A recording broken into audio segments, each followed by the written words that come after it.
Hello everyone, मैं Lavkush Upadhyay biology faculty at Dakshina स्वागत करता हूं आप सभी का दक्षिणा ई लर्निंग प्लेटफॉर्म पे। लास्ट क्लास में मैंने डिस्कस किया था about the growth rates and measurement of growth, even conditions required for growth. ये ऑलरेडी मैं डिस्कस कर चुका हूं। ग्रोथ रेट्स मैंने आपको बताया, arithmetic growth rate and geometric growth rate. Today I am going to discuss about the development. तो ध्यान दीजिए, डेवलपमेंट एग्जैक्टली है क्या। तो देखिए, अगर बात करें डेवलपमेंट की, डेवलपमेंट किस तरीके से ग्रोथ से डिफर करता है, you must understand about this, right. Development include growth as well as differentiation. Growth और डिफरेंशिएशन डेवलपमेंट का ही पार्ट है।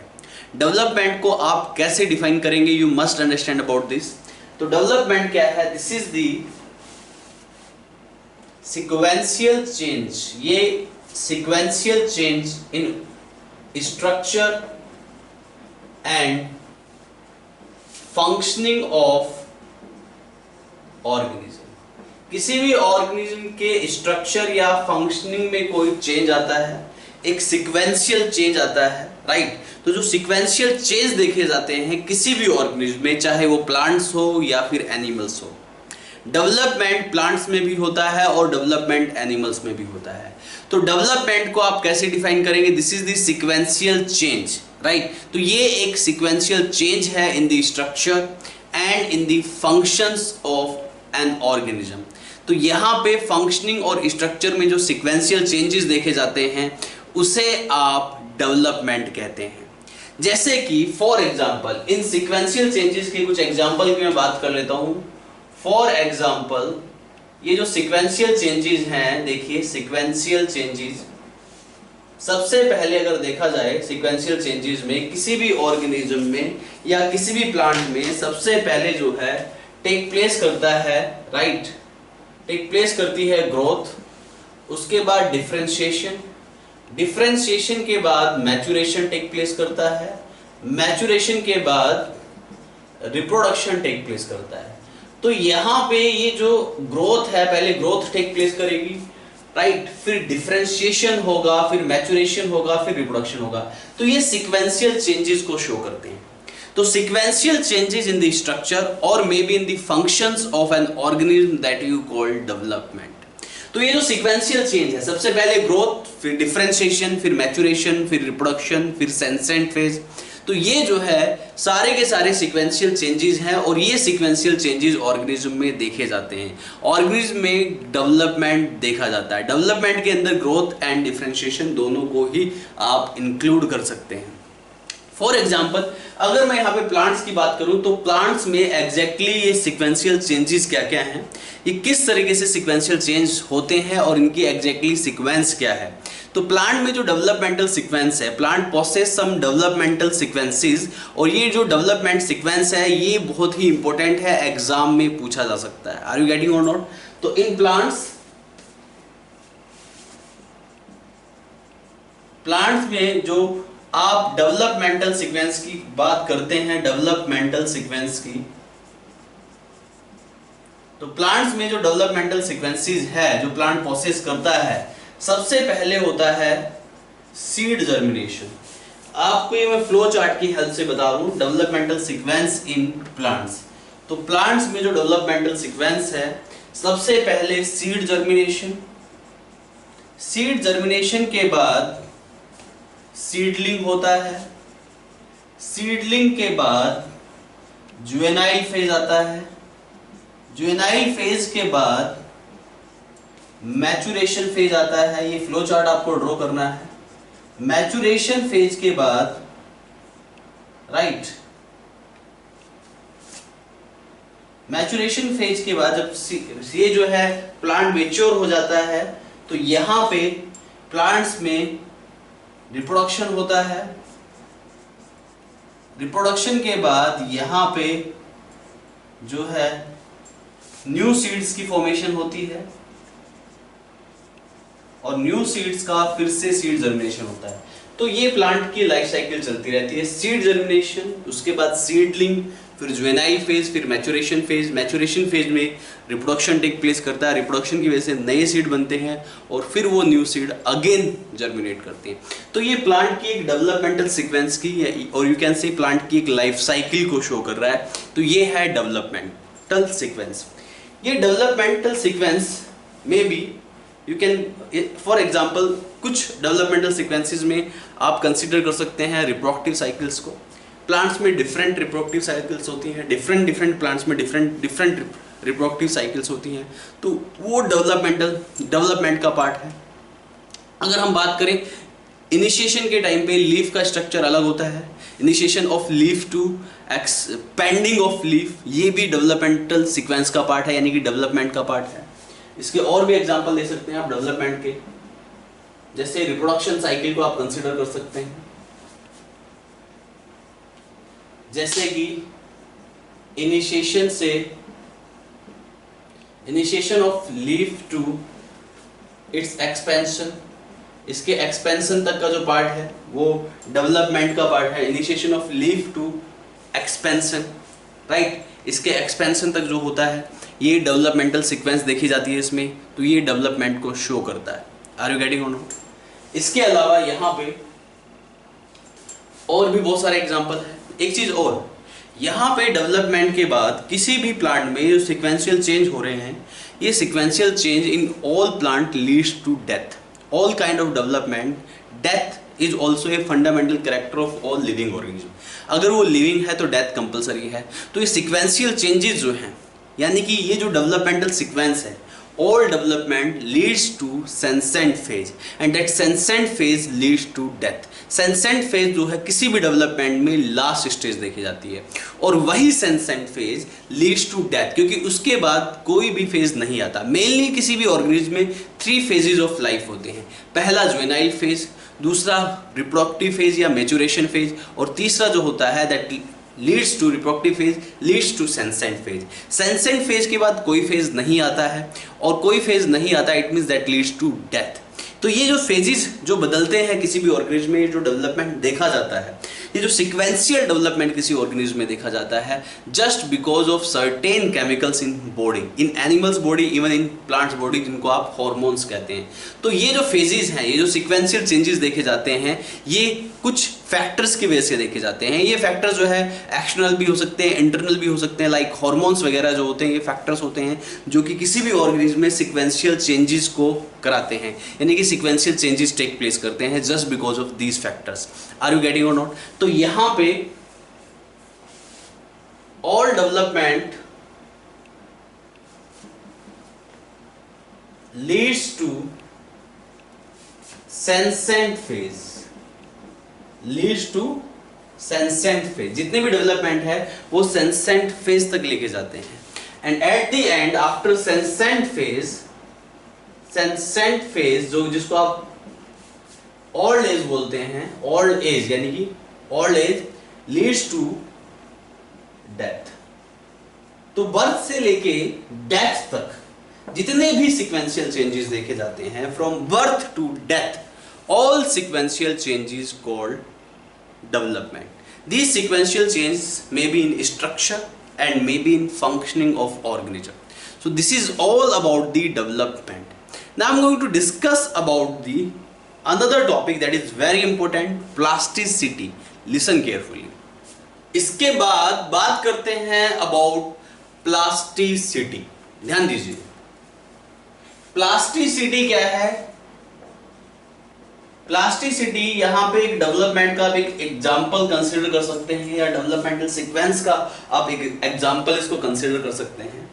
Plasticity, this is exactly what, this is the response by plants. तो ये प्लांट्स जो है एक रिस्पॉन्स प्रोड्यूस करते हैं, is that clear, according to the different environmental condition. तो plant follow different pathway, different metabolic pathway. Plant जो है डिफरेंट पाथवे को फॉलो करता है एंड डिफरेंट स्ट्रक्चर बना लेते हैं due to environmental condition, due to response of environment. तो इन्वायरमेंट के रिस्पॉन्स के हिसाब से प्लांट जो है डिफरेंट पाथवे फॉलो करते हैं। So how you will define plasticity? Plants follow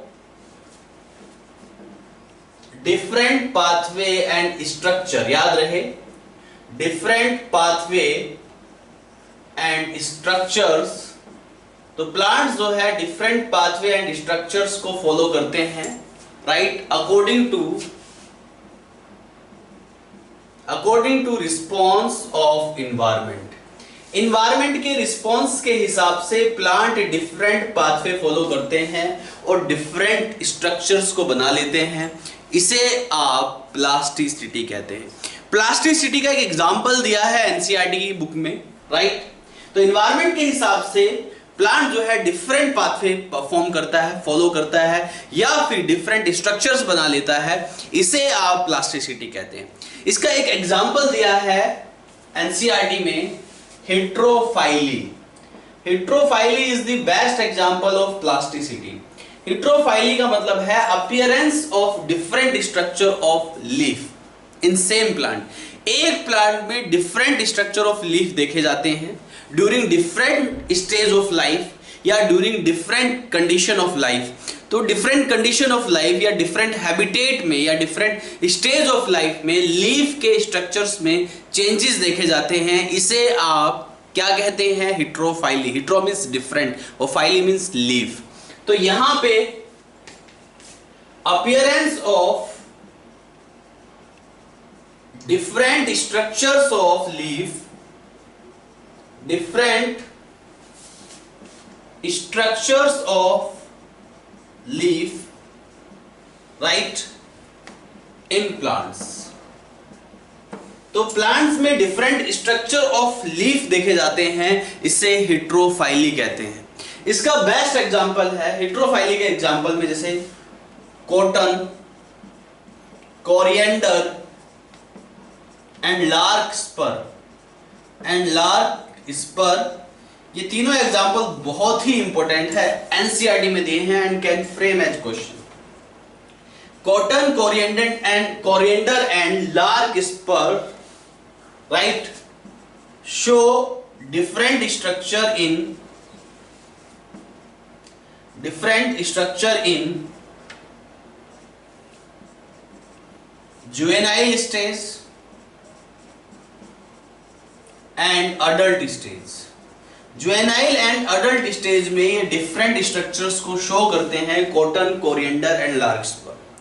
तो ये जो है इनके लीफ के स्ट्रक्चर डिफरेंट हो जाते हैं in different stage of life. Juvenile stage में अलग दिखाई देंगे और अडल्ट स्टेज में अलग दिखाई देंगे। Is that clear? इसका डायग्राम भी एनसीईआरटी में दिया है, आप देखना पड़ना एक बार, राइट, आपको समझ आ जाएगा। इसके अलावा एक दूसरा एग्जांपल है, that is very important, butter cup. एक प्लांट है जिसका नाम है बटर कप। बटर कप में डिफरेंट लीफ के स्ट्रक्चर देखे जाते हैं in aquatic habitat and in terrestrial habitat. तो जब वो एक्वेटिक हैबिटेट में होता है तो उसका लीफ का स्ट्रक्चर अलग हो जाता है, और जब वो टेरेस्ट्रियल हैबिटेट में होता है तब उसके लीफ का स्ट्रक्चर अलग हो जाता है। So this is also the example. तो बटर कप में different structure of leaf,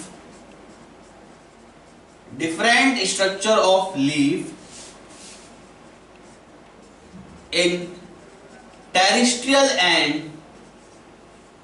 aquatic habitat। Terrestrial और एक्वेटिक हैबिटेट में डिफरेंट स्ट्रक्चर ऑफ लीफ देखे जाते हैं in case of buttercup. So this is all about plasticity, मतलब plant follow different pathway और different structure due to response of environment, right. Heterophylly का best example है, appearance of different structure of leaf in the life. Different life stage में different structure of leaf हो जाते हैं, जैसे कि cotton, coriander, larkspur. Juvenile stage में यहाँ पे डिफरेंट स्ट्रक्चर होते हैं और इनकी अडल्ट स्टेज में यहाँ पे लीफ के डिफरेंट स्ट्रक्चर हो जाते हैं। वहीं बटर कप टेरेस्ट्रियल हैबिटेट में डिफरेंट स्ट्रक्चर होता है और एक्वेटिक हैबिटेट में डिफरेंट स्ट्रक्चर होता है लीफ का। सो this is all about plasticity. Now next I am going to discuss about what? This is all about plasticity. Now plasticity is done. इसके बाद जो अगला टॉपिक है, प्लास्टिसिटी हो गया, प्लास्टिसिटी के बाद the next topic is right factors affecting development. अब कौन कौन से ऐसे फैक्टर्स हैं जो डेवलपमेंट को इन्फ्लुएंस करते हैं, डेवलपमेंट को अफेक्ट करते हैं, you must understand about this. तो next is factors affecting development. तो कौन कौन से ऐसे फैक्टर्स हैं जो कि डेवलपमेंट को इन्फ्लुएंस करते हैं, डेवलपमेंट को अफेक्ट करते हैं। तो फैक्टर्स अफेक्टिंग डेवलपमेंट में आता है जैसे कि फॉर एग्जांपल ये फैक्टर जो है एक्सटर्नल फैक्टर्स भी हो सकते हैं। एक्सटर्नल फैक्टर्स में like water, temperature, light, moisture, air. तो ये सब एक्सटर्नल फैक्टर्स हैं जो कि डेवलपमेंट को इन्फ्लुएंस करते हैं। वहीं कुछ इंटरनल फैक्टर्स भी देखे जाते हैं। इंटरनल फैक्टर्स में एक्सटर्नल फैक्टर्स को आप एक्सट्रिंसिक फैक्टर भी कहते हैं, सो डोंट कंफ्यूज। वहीं इंटरनल फैक्टर्स या फिर ये कहिए intrinsic factor, intrinsic factors, internal factors और the intrinsic factor. Internal factor या फिर इंट्रिंसिक फैक्टर्स की अगर मैं बात करूं तो इसमें जो है ये दो टाइप के होते हैं। दीज में बी द एक्स्ट्रा सेलुलर और दीज में बी द इंट्रासेल्युलर। इंट्रासेल्युलर जो फैक्टर्स होंगे वो जेनेटिकल फैक्टर्स होंगे, राइट। जीनोटाइप, जीन और जेनेटिक्स पे भी डिपेंड करते हैं, right, developmental stages of different organism. Is that clear? तो यहां पे intracellular which are present inside these cells, तो ये जेनेटिकल फैक्टर्स हो सकते हैं। एक्स्ट्रा सेलुलर जो होते हैं ये मेनली प्लांट ग्रोथ रेगुलेटर्स को आप इसमें कंसीडर कर सकते हैं। इसको प्लांट ग्रोथ रेगुलेटर्स को। Now I am going to discuss in detail about these plant growth regulators. Listen carefully about the plant growth regulators, that is very important. ध्यान दीजिए, बात करते हैं प्लांट ग्रोथ रेगुलेटर्स की। देखिए please,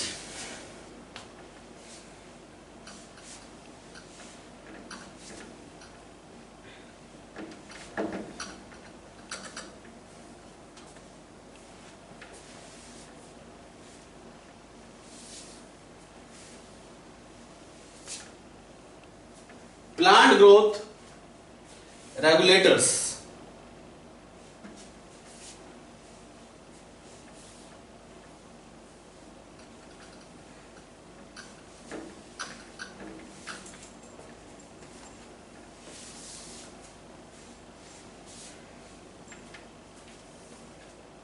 next I am going to discuss about the plant growth regulators.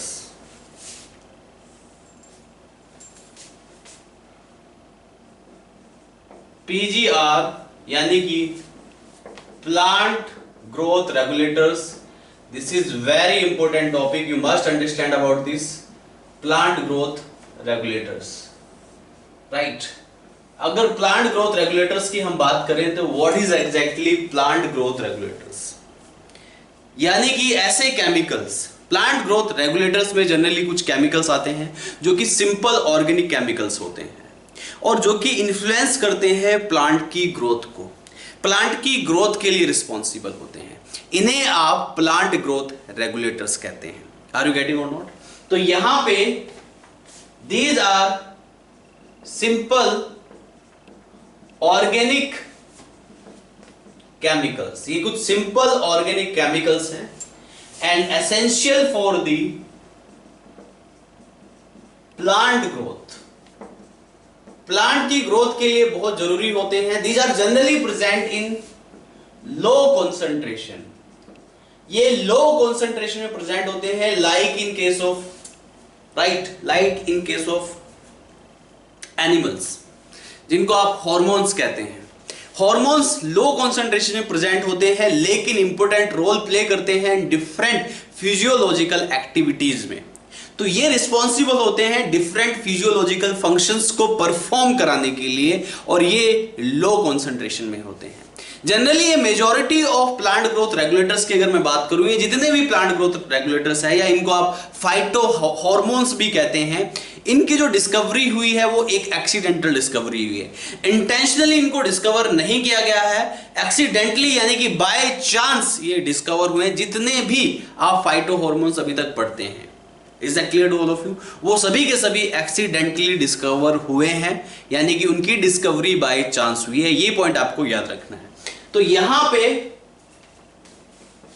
these chemicals helps to perform different physiological functions।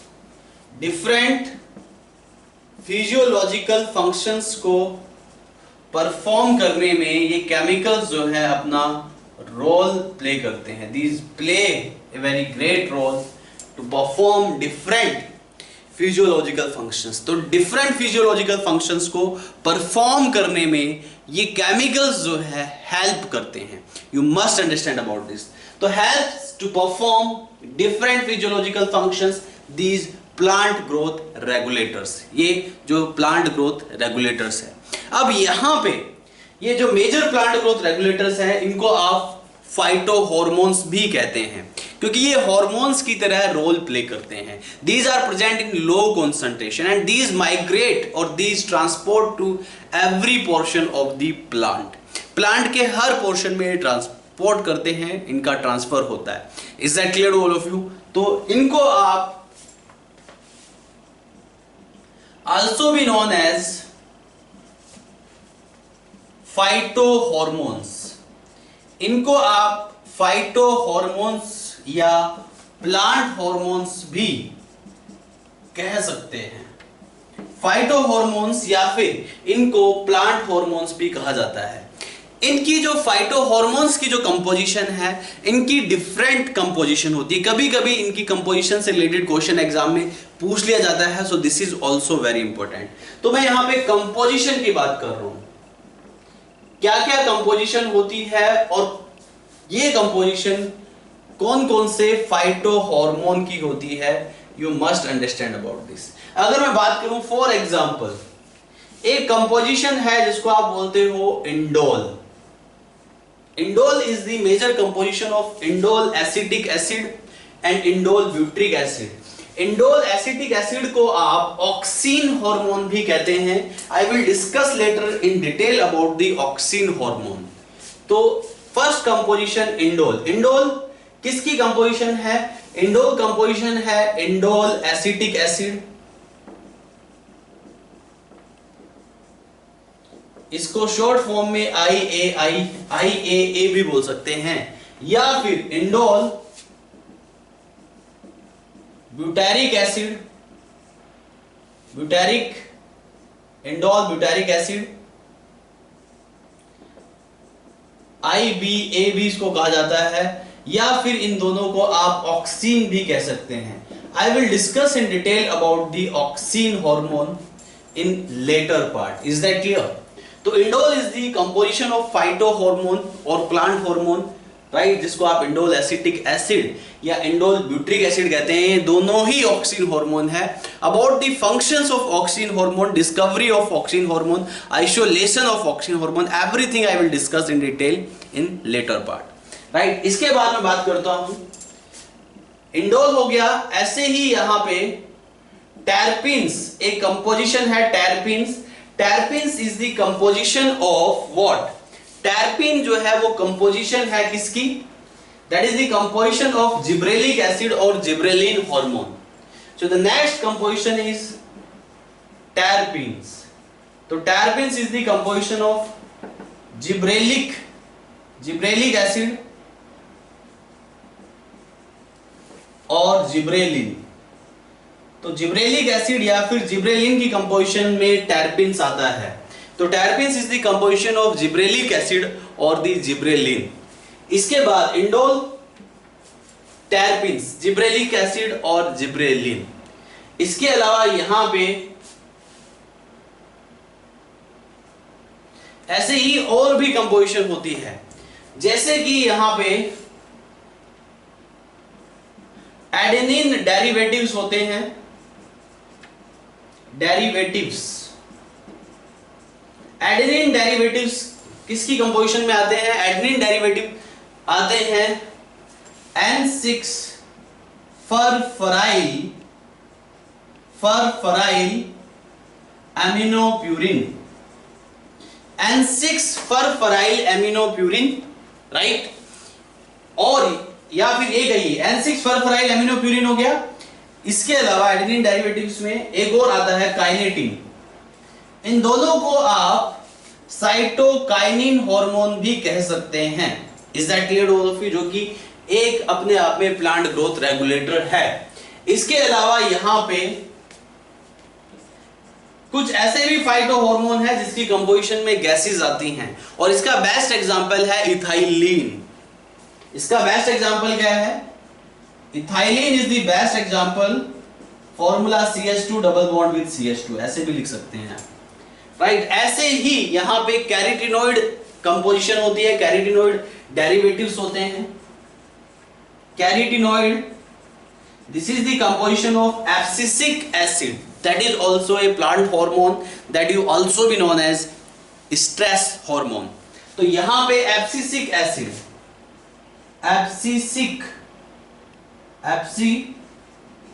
Acid, ABA आप इसको कहते हैं। तो ये यहां पे डिफरेंट कंपोजिशन है ऑफ डिफरेंट फाइटोहॉर्मोन्स। ये कंपोजिशन से रिलेटेड क्वेश्चंस एग्जाम में पूछ लिए जाते हैं। ये टेबुलर फॉर्म में भी दिया हुआ है NCERT में, और आपको ये अच्छे से याद करना है। Is that clear to all of you? This is about phytohormone. अब यहाँ पे जो प्लांट ग्रोथ रेगुलेटर्स है, इनको 2 मेजर कैटेगरीज में डिवाइड किया जाता है। So you must understand about these 2 major categories of phytohormones or plant growth regulators. Listen carefully.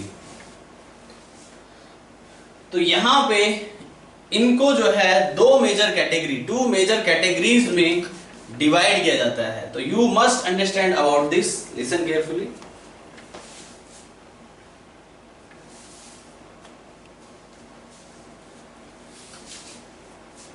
ध्यान दीजिए प्लीज।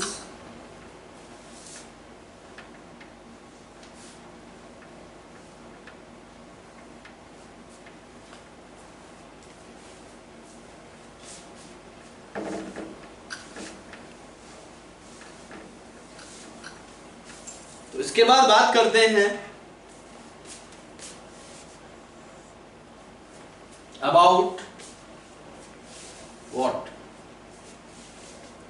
देखिए, ये जो प्लांट ग्रोथ रेगुलेटर्स हैं,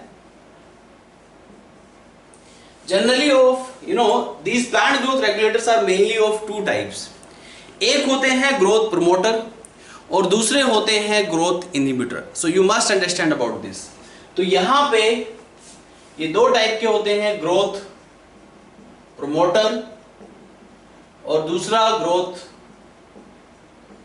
इनहिबिटर। तो ये प्रमोटर्स होते हैं और इनहिबिटर्स होते हैं।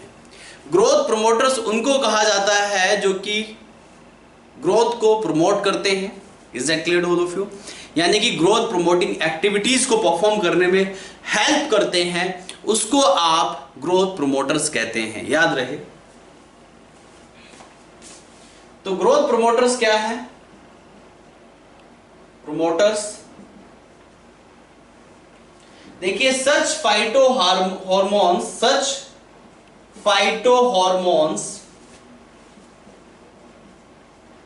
आर इन्वॉल्व इन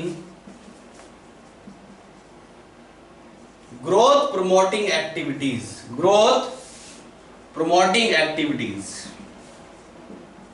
ये जो फाइटोहॉर्मोन्स है, ये इन्वॉल्व होते हैं ग्रोथ प्रमोटिंग एक्टिविटीज। ये जो ग्रोथ प्रमोटिंग एक्टिविटीज है, like cell division, like cell elongation, like differentiation,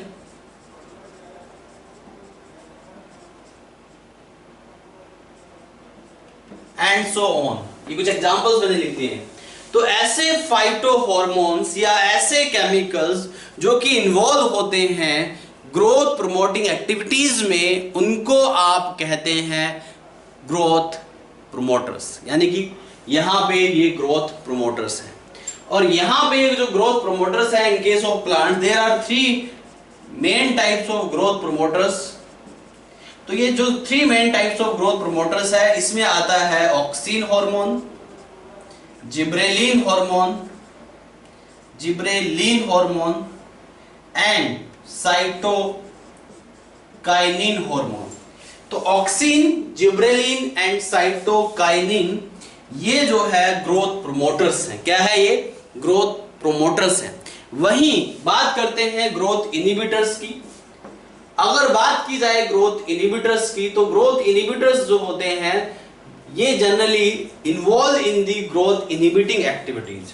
ये ऐसी एक्टिविटीज में इन्वॉल्व होते हैं जो कि ग्रोथ को इनहिबिट करने का काम करती हैं। इसे आप ग्रोथ इनहिबिटर्स कहते हैं। तो ये बात आपको याद रहे। तो such phytohormones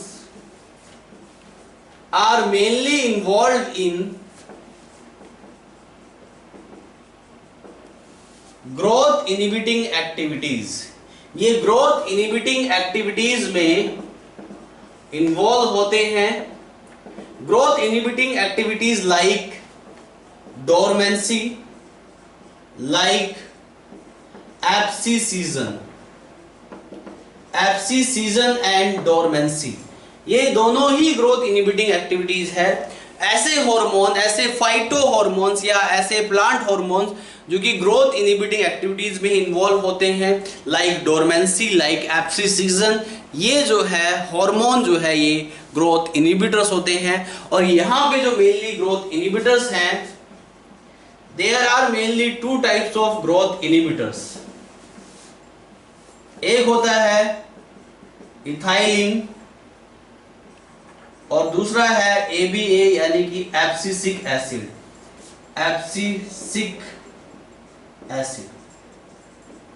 राइट।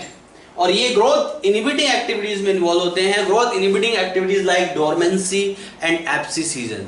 चलिए, डोरमेंसी का मतलब मैं आपको बता देता हूं। डोरमेंसी एग्जैक्टली है क्या?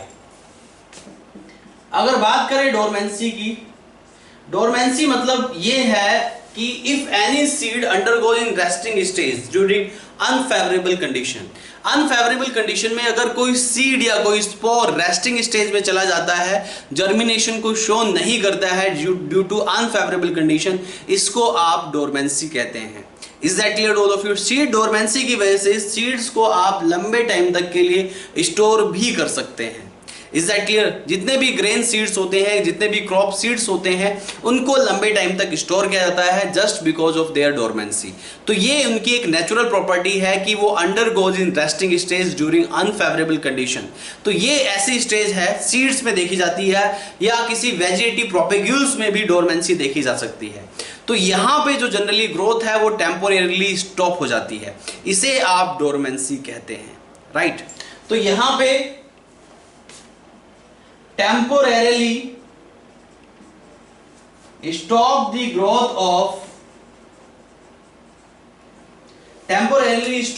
growth due to unfavorable condition,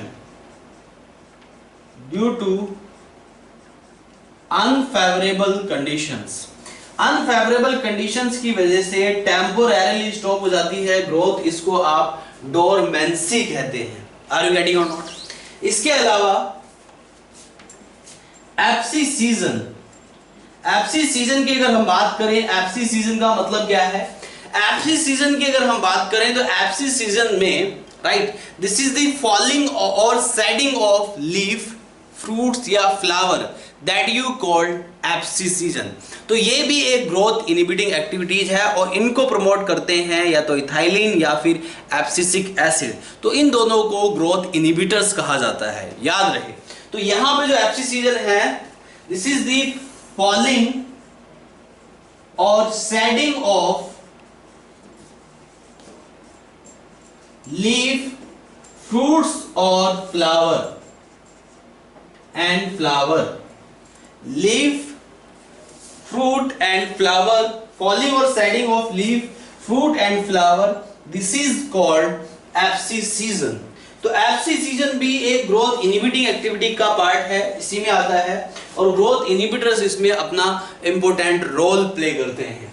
तो फॉलिंग और shedding of leaf, fruits and flowers that you called FC season, जिसको आप एफसी सीजन कहते हैं। Is that clear? So this is about plant growth regulators. Two major type के हैं growth promoters, जो कि जनरली ग्रोथ को प्रमोट करते हैं, ऐसी एक्टिविटीज में इन्वॉल्व होते हैं जिससे कि ग्रोथ को प्रमोट किया जाता है, उन्हें आप ग्रोथ प्रोमोटर्स कहते हैं। ऑक्सिन, जिब्रेलिन एंड साइटोकाइनिन, ये 3 टाइप्स के ग्रोथ प्रोमोटर्स हैं। वहीं ग्रोथ इनहिबिटर्स जो होते हैं वो इन्वॉल्व होते हैं ग्रोथ इनहिबिटिंग एक्टिविटीज में, लाइक डोरमेंसी में इन्वॉल्व है, लाइक एफसी सीजन में इन्वॉल्व है। तो ये हो गए growth inhibitors. Growth inhibitors mainly यहाँ पे 2 टाइप्स के हैं। Number 1 is ethylene and number 2 is abscisic acid. Now I'm going to discuss in detail. तो ये हो गया growth inhibitors, ये हो गया growth promoters. Now I'm going to discuss in detail about all these growth promoters and all these growth inhibitors. तो first of all I'm going to start from auxin. Auxin से I'm going to start. Auxin क्या है? Auxin की discovery किसने की? Auxin को कैसे isolate किया जा सकता है? ऑक्सिन का बायो एसे टेस्ट क्या है? ऑक्सिन के फिजियोलॉजिकल इफेक्ट्स क्या है? ऑक्सिन की एप्लीकेशंस क्या है? Everything I will discuss in detail, क्योंकि इनसे रिलेटेड एग्जाम में क्वेश्चन पूछा जाता है। This is very important. So now I am going to discuss about auxin in detail, functions of auxin and about auxin, right? I am going to discuss now. So see, next is auxin. Auxin आपको पता ही है, ये एक plant growth promoter है। क्या है ये? एक प्लांट ग्रोथ प्रमोटर। ध्यान दीजिए,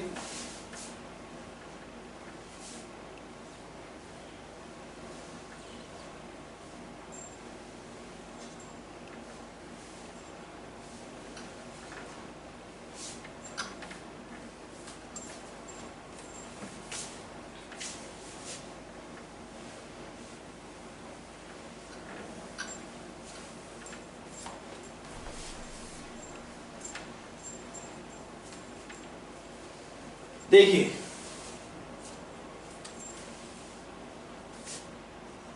auxin, the term auxin derived from A Greek word, ये एक ग्रीक वर्ड से डिराइव किया गया है, और ऑक्सिन का जो मतलब है in Greek language that is it means to grow. Is that clear? This is the meaning of auxin. यानी कि ऑक्सिन जो है ग्रोथ एक्टिविटीज में इन्वॉल्व होता है, that's why the name given is auxin. Is that clear? तो यहां पे ऑक्सिन की हम बात कर रहे हैं। The term auxin derived from A Greek word, ये एक ग्रीक वर्ड से डिराइव हुआ है, और वो जो ग्रीक वर्ड है, right, that is auxein. Auxein is the Greek word जिससे ऑक्सिन डिराइव हुआ है, जिसका मतलब होता है टू ग्रो, राइट? तो ऑक्सिन का मतलब ही टू ग्रो है, यानी कि ये ग्रोथ में इन्वॉल्व होता है, right? Is that clear to all of you? तो ऑक्सिन के फंक्शंस पे मैं बाद में आऊंगा, I will discuss in detail about the functions of auxin. जैसा कि आपको पता है, ऑक्सिन एक प्लांट ग्रोथ प्रमोटर है। क्या है ये? एक प्लांट, ये एक ऐसा हार्मोन है, this is the phyto hormone which is plant growth promoter, जो कि प्लांट की ग्रोथ को प्रमोट करता है। यानी कि ऑक्सिन जो है वो प्लांट ग्रोथ प्रमोटर है।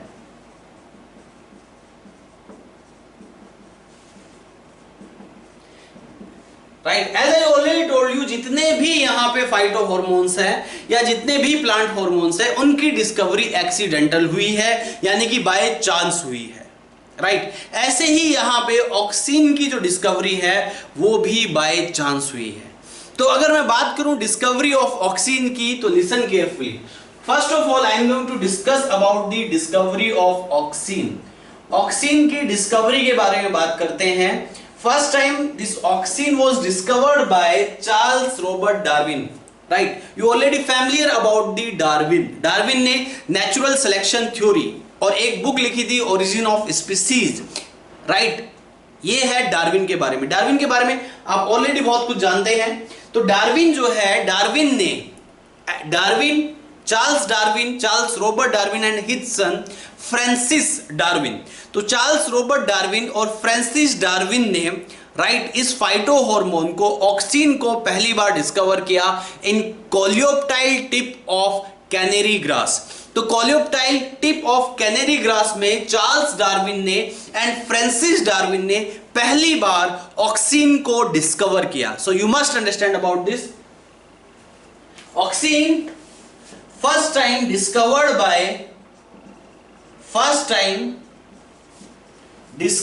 by Charles Darwin. Charles Darwin ने ऑक्सिन को पहली बार डिस्कवर किया एंड फ्रांसिस डार्विन। तो Charles Robert Darwin and Francis Darwin ने पहली बार डिस्कवरी की इसकी, ऑक्सिन की। ये पॉइंट भी आपको याद रखना है। In the tip of coleoptile of canary grass, in the tip of coleoptile of canary grass, right. उन्होंने कैनेरी ग्रास की टिप को, कोलियोप्टाइल टिप को राइट बड़े ही ध्यान से ऑब्जर्व किया और उन्होंने उस पे एक एक्सपेरिमेंट भी परफॉर्म किया ये कंफर्म करने के लिए, राइट। ये जो है चार्ल्स डार्विन ने, फ्रांसिस डार्विन ने ऑक्सिन को डिस्कवर तो किया लेकिन वो उसको आइसोलेट नहीं कर पाए। Is that clear to all of you? Isolate जो है वो डिस्कवर किया tip of coleoptile of oat plant, right, by F.W. Went. F.W. Went ने पहली बार उसको आइसोलेट किया, लेकिन डिस्कवरी का जो क्रेडिट जाता है वो Charles Darwin and his son Francis Darwin, क्योंकि पहली बार उन्होंने ऑब्जर्व किया ऑक्सिन की एक्टिविटी को, राइट। तो इन दोनों ने ऑक्सिन की एक्टिविटी को ऑब्जर्व किया और बाद में एक एक्सपेरिमेंट भी परफॉर्म करके देखा, राइट। इन्होंने इसको डिस्कवर किया coleoptile tip of canary grass. ये पॉइंट आपको याद रखना है, एग्जाम में पूछ लिया जाता है।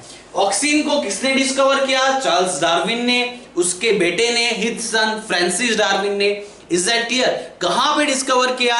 Coleoptile tip of canary grass में उसको ऑक्सिन को डिस्कवर किया गया by Charles Darwin, by Francis Darwin. Are you getting और नॉट? उसके बाद उन्होंने उस कंफर्मेशन के लिए, ऑक्सिन की कंफर्मेशन के लिए, इस केमिकल, इस फाइटो हार्मोन की कंफर्मेशन के लिए उन्होंने एक्सपेरिमेंट भी परफॉर्म किया।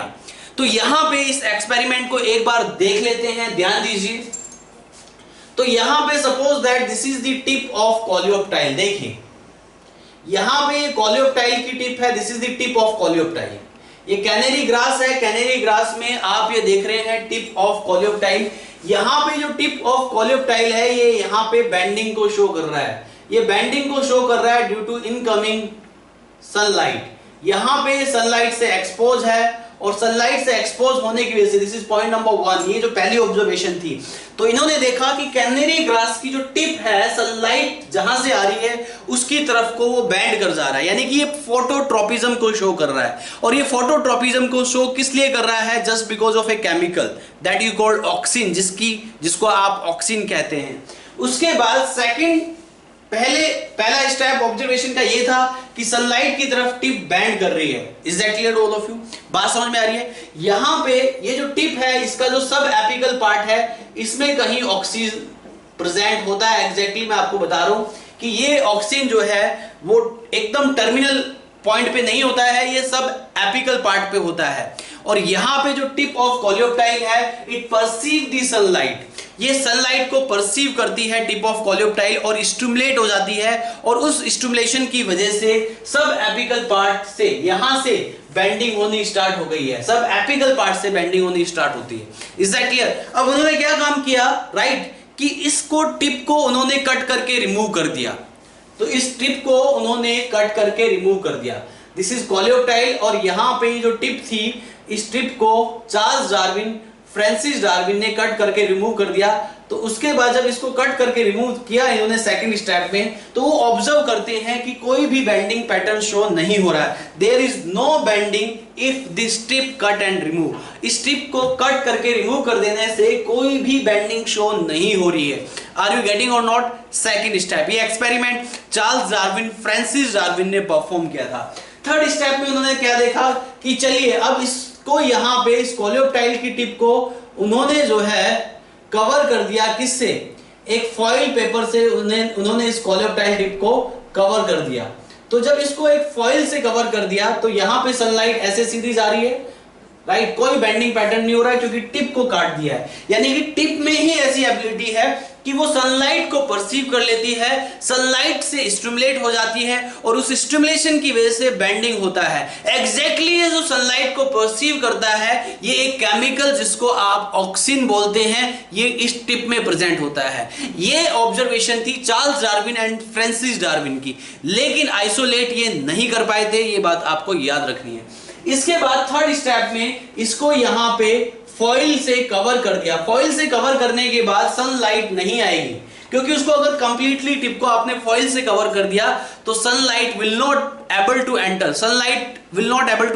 सनलाइट एंटर ही नहीं कर पाएगी। यानी कि इस केमिकल का, इस ऑक्सीन का डायरेक्ट रिलेशन है सनलाइट से भी, यानी कि सनलाइट जब आएगी तभी बेंडिंग होगा। लेकिन अगर आपने उसको कवर कर दिया कोई बेंडिंग शो नहीं होगी, चाहे उसमें ऑक्सीन हो चाहे ऑक्सीन ना हो, sunlight if will not come. यानी कि बेंडिंग के लिए सनलाइट भी जरूरी है और बेंडिंग के लिए ऑक्सीजन भी जरूरी है, क्योंकि ऑक्सीन की वजह से ही स्टिमुलेशन होता है, ऑक्सीन ही सनलाइट को परसीव करता है और उसकी वजह से ही बेंडिंग शो होती है।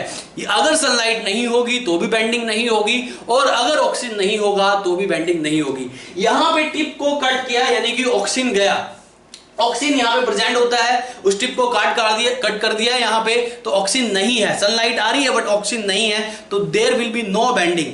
वहीं यहां पे टिप को कट नहीं किया बट इसको यहां पे कवर कर दिया फॉइल से, तो भी बेंडिंग शो नहीं कर रहा है। यानी कि यहां पे सनलाइट के ना होने की वजह से भी बेंडिंग नहीं होती है। तो ऑक्सीजन और सनलाइट दोनों में, is that clear to all of you, दोनों में रिलेशन है। Is that clear? अब यहां पे ऑक्सीजन की कॉन्सेंट्रेशन भी मैटर करती है, ऑक्सीजन की कॉन्सेंट्रेशन के हिसाब से ही बेंडिंग होगी, राइट। जितना ज्यादा कॉन्सेंट्रेशन ऑफ ऑक्सीजन होगा, concentration of oxygen directly proportional to the curvature of bending.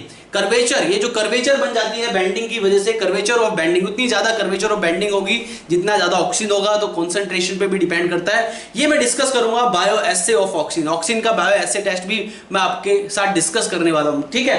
तो यहां पे फॉइल से कवर कर दिया, there will be no bending, यहां पे कोई बेंडिंग नहीं है, यहां पे बेंडिंग है क्योंकि ऑक्सीजन भी है, सनलाइट भी है। यहां पे इस टिप को काट दिया तो टिप में ऑक्सीजन प्रेजेंट होता है, तो no bending in second point, right. वहीं थर्ड पॉइंट में भी नो बेंडिंग, कोई बेंडिंग नहीं है, देयर इज नो बेंडिंग। वहीं फोर्थ स्टेप में यहां पे बेंडिंग देखी जाती है, यहां पे बेंडिंग देखी जाती है इन फोर्थ स्टेप। तो ये this is the step number 4, तो ये स्टेप नंबर 4 है, यहां पे बेंडिंग देखी जाती है। और इस स्टेप में यहां पे भी इसको किससे कवर किया, यहां पे भी इसको फॉइल से कवर कर दिया, लेकिन ये ट्रांसपेरेंट फॉइल है। ये क्या है? Transparent foil. जब इसको ट्रांसपेरेंट फॉइल से कवर किया तो देखा कि यहाँ पे बेंडिंग हो गई, यानी कि यहाँ पे सनलाइट आ रही है, क्योंकि फॉइल क्या है? ट्रांसपेरेंट है। यहाँ पे नॉर्मल फॉइल है, यहाँ पे ट्रांसपेरेंट फॉइल नहीं है, लेकिन फोर्थ स्टेप में ट्रांसपेरेंट फॉइल है, तो यानी कि सनलाइट आ रही है, ऑक्सीजन भी नहीं गया, तो बेंडिंग शो करेगा ही करेगा। तो ये एक्सपेरिमेंट जो परफॉर्म किया Charles Darwin and Francis Darwin ने परफॉर्म किया, और इसकी ऑक्सीजन की जो डिस्कवरी का जो क्रेडिट जाता है वो Charles Darwin and Francis Darwin को ही जाता है। So this is about the discovery of auxin. क्या है ये? About the discovery of auxin. Canary grass की कोलियोप्टाइल टिप में ऑब्जर्व किया, डिस्कवर किया चार्ल्स डार्विन और फ्रांसिस डार्विन ने, और सीधा एक कोरिलेशन बताया between sunlight and auxin. Is that clear to all of you? बात समझ में आ रही है? तो ये हो गया आपका what, this is the discovery of auxin. क्या है ये? डिस्कवरी ऑफ ऑक्सीन बताया मैंने। इसके बाद देखिए नेक्स्ट, इसके बाद बात करते हैं आइसोलेशन ऑफ ऑक्सीन की। ऑक्सीन को आइसोलेशन किसने किया, कैसे किया, ये सब मैं डिटेल में बताऊंगा आपको। Right, now see isolation of oxygen. देखिए प्लीज,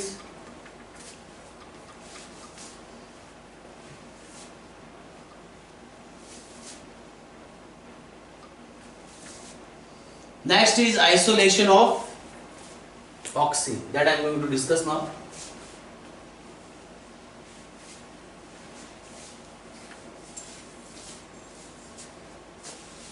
Isolation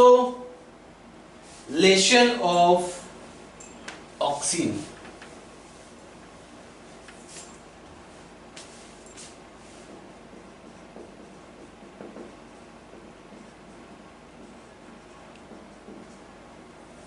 डिस्कवरी हो गया, आइसोलेशन की बात करते हैं। First time oxygen isolated from human urine. अगर हमारी बॉडी में ऑक्सीजन एंटर करता है तो वो हमारी बॉडी में मेटाबोलाइज नहीं हो पाता है और वो एज इट इज यूरिन में निकल जाता है। ये बात आपको याद रखनी है। तो पहली बार ऑक्सीजन को आइसोलेट किया गया ह्यूमन यूरिन से, ये पॉइंट आपको याद रखना है। It can frame as question in your exam. तो ऑक्सीजन जो है first time isolated from human urine. Human urine से पहली बार ऑक्सीजन को आइसोलेट किया। Is that clear all of you? Even पहली बार ह्यूमन यूरिन से ऑक्सीजन को आइसोलेट किया गया। राइट, इसके अलावा ऑक्सीजन को आइसोलेट किया एफ.डब्ल्यू. वेंट। एफ.डब्ल्यू. वेंट नाम के एक साइंटिस्ट थे। इन्होंने ऑक्सीजन को डिस्कवर किया, ऑक्सीजन को आइसोलेट किया from coleoptile tip of oat plant. याद रहे, ये क्वेश्चन भी एग्जाम में फ्रेम हो सकता है, वेरी इंपॉर्टेंट। तो फर्स्ट टाइम ह्यूमन यूरिन में से आइसोलेट किया गया। Right, F W. Went. F W. Went ने right isolated the oxygen from, किससे आइसोलेट किया एफ.डब्ल्यू. वेंट ने ऑक्सीजन को? Isolate from coleoptile tip of oat plant. Oat plant की कोलियोप्टाइल टिप से ऑक्सीजन को पहली बार एफ.डब्ल्यू. वेंट ने आइसोलेट किया। Sorry, first time isolated from human urine and F W. Went ने इसको कोलियोप्टाइल टिप से सक्सेसफुली एगार ब्लॉक का इस्तेमाल करके इसको जो है आइसोलेट किया था। ये मैं आपको डिटेल में बताऊंगा किस तरीके से आइसोलेट किया गया। तो this is about the isolation of oxygen. ये आइसोलेशन ऑफ ऑक्सीजन है। इसके अलावा यहाँ पे ऑक्सीजन के प्रिकर्सर से रिलेटेड भी क्वेश्चन पूछा जाता है कि ऑक्सीजन का प्रिकर्सर क्या है। ये जितने भी फाइटो हार्मोन है, ये जितने भी प्लांट हार्मोन्स हैं, इनके प्रिकर्सर्स पे क्वेश्चंस पूछे जाते हैं, वेरी इंपॉर्टेंट। तो यहां पे आपको याद रखना है precursor of oxygen. Precursor of oxygen, जो प्रिकर्सर ऑफ ऑक्सीजन है वो एक अमीनो एसिड जिसका नाम आपने सुना है ट्रिप्टोफन, आप जिसको बोलते हैं tryptophan. This is very important and it will definitely frame as question. Precursor of oxygen is tryptophan. तो ट्रिप्टोफन जो है वो प्रिकर्सर ऑफ ऑक्सीजन माना जाता है, ये बात आपको याद रखनी है। तो ट्रिप्टोफन यहाँ पे क्या है, प्रिकर्सर ऑफ ऑक्सीजन है। और यहाँ पे एक एलिमेंट भी रिक्वायर्ड होता है ऑक्सीजन की सिंथेसिस के लिए, that is very important, right, जिसको आप जिंक कहते हैं। Zinc is very essential for oxygen synthesis. तो ये दो पॉइंट आपको याद रखने हैं, right, because it can frame as question in your exam. Oxygen का प्रिकर्सर क्या है, ट्रिप्टोफन है। ऑक्सीजन की सिंथेसिस के लिए कौन सा एलिमेंट एसेंशियल है, जिंक है। ये बात आपको याद रखनी है, राइट। तो यहां पे zinc is very essential, zinc is very essential for the synthesis of oxygen. Oxygen की सिंथेसिस के लिए जिंक जो है बहुत ही एसेंशियल एलिमेंट माना जाता है, राइट। तो precursor tryptophan and zinc is very essential element for the synthesis of oxygen. Now I am going to discuss about type of oxygen and occurrence of oxygen. Oxygen की occurrence कहां है? Oxygen mainly plant के कौन से part में पाए जाते हैं, ये आपको याद रखना। अकरेंस पे भी क्वेश्चन पूछा जाता है, दैट इज वेरी इंपॉर्टेंट। तो यहां पे बात करते हैं अकरेंस ऑफ ऑक्सीन के बारे में। ऑक्सीन का जो अकरेंस है वो कहां है? Auxin generally found in the apical portion of the root and shoot. तो शूट टिप और रूट टिप में ऑक्सीन मेनली पाया जाता है, वहां पे ये ग्रोथ को प्रमोट करता है। It helps to elongate the shoot and the right and the root और शूट के इलोंगेशन में ऑक्सीजन हेल्प करता है। इसलिए जो मेन इसका अकरेंस है, इसकी जो मेन लोकेशन है वो रूट एपिकल पार्ट में है एंड शूट एपिकल पार्ट में है। ये बात आपको याद रखनी है। So occurrence this is mainly present in root apical and shoot apical. इसकी जो मेजर अकरेंस है रूट एपेक्स और shoot apex, root apical and shoot apical portion में ऑक्सीन की अकरेंस है। अब now I am going to discuss about types of auxin. Next is types of auxin. Auxin कितने type के हैं? Auxin जो है it may be the natural and it may be the artificial. कुछ oxygen जो है वो नेचुरल भी है और कुछ ऑक्सीन आर्टिफिशियल भी है। Is that clear to all of you? यहां पे हम नेचुरल ऑक्सीन के कुछ एग्जांपल्स की बात करते हैं। नेचुरल ऑक्सीन में मेनली आता है indole acetic acid, indole 3 acetic acid, वहीं IBA यानी कि indole 3 butyric acid, butyric acid, ये दोनों नेचुरल ऑक्सीन की कैटेगरी में आते हैं। वहीं आर्टिफिशियल ऑक्सीन की हम बात करते हैं। आर्टिफिशियल ऑक्सीन में कौन कौन से आते हैं? एक आता है 2,4-D। डी की फुल फॉर्म है डाइक्लोरोफिनॉक्सी एसिटिक एसिड। याद रहे 2,4-D। डी का मतलब क्या है? यहां पे dichlorophenoxy acetic acid. Dichlorophenoxy acetic acid is the full form of D. 2,4-D एक सिंथेटिक ऑक्सीन है या आर्टिफिशियल ऑक्सीन आप बोल सकते हैं। दिस इज सिंथेटिक ऑक्सीन है। ये नेचुरल ऑक्सीन को प्लांट से आइसोलेट किया जाता है, नेचुरली प्रेजेंट होते हैं। वहीं जो सिंथेटिक ऑक्सीन है या आर्टिफिशियल ऑक्सीजन है, इनको नेचुरली ऑब्टेन नहीं किया जाता है, इनको आर्टिफिशियली बनाया जाता है। ऐसे ही 2,4-D, ऐसे ही यहां पे 2,4-T भी आता है। 2,4-D एंड 2,4-T ये दोनों ही ऑक्सीन के एग्जाम्पल है, आपको याद रखना है। Is that clear to all of you? ध्यान दीजिए 2,4-D एंड 2,4-T, ये 2,4,5-T होगा, सॉरी ट्राइक्लोरो है ना। 2,4,5-T जिसको आप ट्राइक्लोरोफिनॉक्सी एसिटिक एसिड भी कहते हैं। ट्राइक्लोरोफिनॉक्सी एसिटिक एसिड कहा जाता है। 2,4-D को डाइक्लोरोफिनॉक्सी एसिटिक एसिड, 2,4,5-D को ट्राइक्लोरोफिनॉक्सी एसिटिक एसिड भी कहा जाता है। ये सिंथेटिक ऑक्सीन है। ऐसे यहां पे एक और एग्जांपल है आर्टिफिशियल ऑक्सीन का, NaA नैप्थेलिन एसिटिक एसिड। इसको आप नैप्थेलिन एसिटिक एसिड इसकी फुल फॉर्म है। ये यहां पे सिंथेटिक ऑक्सीन है। Naphthalene acetic acid, this is naphthalene acetic acid. तो यहां पे natural auxin indole acetic acid, indole butyric acid. Artificial auxin 2,4-D यानी कि dichlorophenoxy acetic acid and 2,4,5-T यानी कि ट्राइक्लोरोफिनॉक्सी एसिटिक एसिड। वहीं नैप्थेलिन एसिटिक एसिड, तो ये आर्टिफिशियल ऑक्सीन की कैटेगरी में आते हैं। तो ये है natural auxin and artificial auxin. ठीक है। So today I have discussed about auxin, जिसमें कि I have discussed about discovery of auxin, isolation of auxin. Is that clear to all of you? Types of auxin, तो isolation of auxin, discovery of auxin, types of auxin, precursor of auxin. Precursor of auxin tryptophan और इसके लिए zinc element very essential. Occurrence of auxin, auxin कहां पाया जाता है? Shoot apex and root apex. ये generally apical part में meristematic activity को प्रमोट करने में भी हेल्प करते हैं। Is that clear? जिससे कि प्लांट्स के पार्ट की लेंथ बढ़ती है। I will discuss in detail about the physiological functions of auxin. Auxin के फिजियोलॉजिकल फंक्शंस क्या है ये मैं डिटेल में डिस्कस करने वाला हूं। इसके अलावा मैंने डिस्कस किया types of auxin, natural auxin, artificial auxin. Natural auxin indole acetic acid, indole butyric acid. Artificial और synthetic auxin 2,4-D and 2,4-T, 2,4,5-T। 2,4-D and 2,4,5-T को आप एजेंट ऑरेंज भी कहते हैं।